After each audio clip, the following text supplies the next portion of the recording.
1855 ഉത്രം തിരുനാൾ മഹാരാജാവ് കണ്ട സ്വപ്നമായിരുന്നു തിരുവിതാംകൂറിന്റെ ഭംഗിയും കലയും കരവിരുതുകളും എല്ലാവരിലേക്കും എത്തിക്കണമെന്ന്. അങ്ങനെ 1857 ആ സ്വപ്നം യാഥാർത്ഥ്യമായി.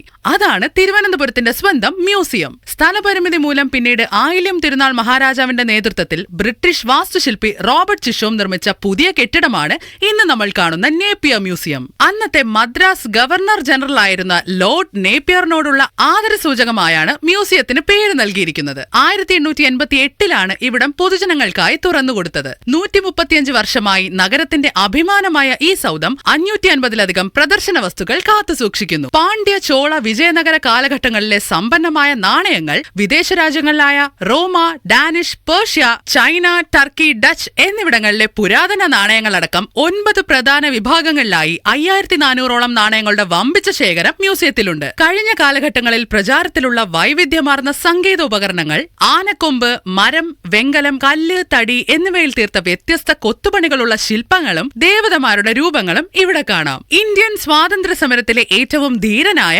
വേലുത്തമ്പി ദളവയുടെ വാളും പ്രദർശന വസ്തുക്കളിൽ ആകർഷക ഘടകമാണ്. ഇതുപോലുള്ള വീഡിയോസിനായി ഈ പേജ് ഒന്ന് ഫോളോ ചെയ്യണേ.